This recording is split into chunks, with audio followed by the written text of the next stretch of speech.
In 1947, a Bedouin shepherd wandered the hills of Qumran in search of a missing sheep. He threw a stone into a cave, hoping to drive the lost animal outside.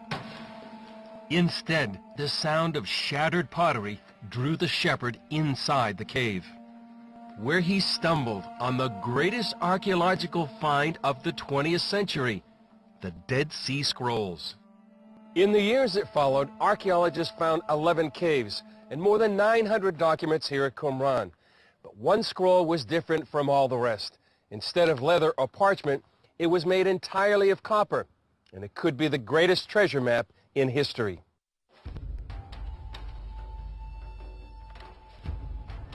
The Copper Scroll describes a hidden cache of gold and silver buried in more than 60 locations throughout Israel.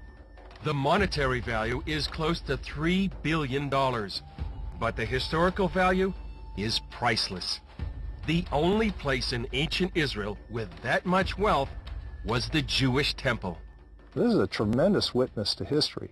To actually have a list of the treasures from the temple itself from the first century is just amazing. Well, we have nothing better than the Copper Scroll now for telling us what was really there. Stephen Fawn is one of the editors of the Dead Sea Scrolls. He took me up to Cave 3 at Qumran, where the Copper Scroll was hidden for nearly 2,000 years. What we have left that had the scrolls in it is right over here. But it was actually, before the archaeologists got here, is filled up to dirt right up to here where these markings are all along the cave. Mm-hmm. So is that what these paint marks are? Right into here. You come in here, Chris, you actually can see the place where someone marked where the Copper Scroll originally was found, right up against here. So why do you think the Copper Scroll was written in the first place? Well, the Copper Scroll had to have been written just immediately before the destruction of the temple. So it actually fits the glove perfectly for this people known as the Zealots, who were the priestly group who were holding down the temple, keeping the temple from the Romans in the best way possible. But before they were massacred, they left things behind in caves here near Qumran. Some of their hiding places are easy to find on a modern map, like Jericho, the Valley of Achor, and Mount Gerizim. Others are more cryptic, like Solomon's Canal, which contains a stash of silver coins. A well in Milham, where garments for the high priests were hidden. Or Mattia's courtyard, where more than 600 gold and silver temple vessels were buried.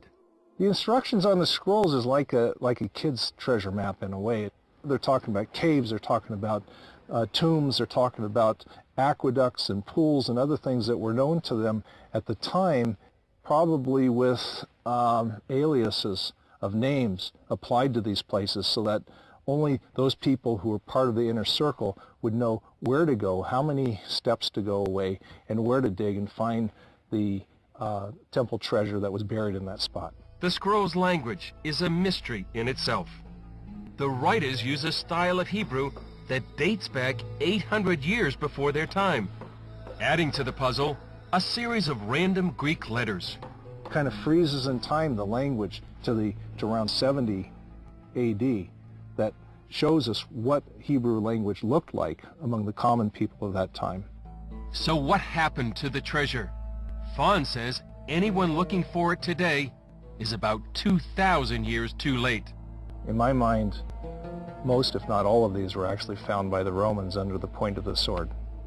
What we do know from the Ark of Titus in Rome, it shows a clear depiction of the main items of furniture and the trumpets that were used in the temple being carried in parade through the gates of Rome to the Forum. And we do know that Titus used the booty to build the Colosseum in Rome. If there's any treasure left, there would have been small parts that might not have been found that still lie out there ready for people to find today. We don't know. The scroll's last line hints at an even greater treasure, still undiscovered. In a dry well at Kohlit, a copy of this document with its explanation and an inventory of each and everything.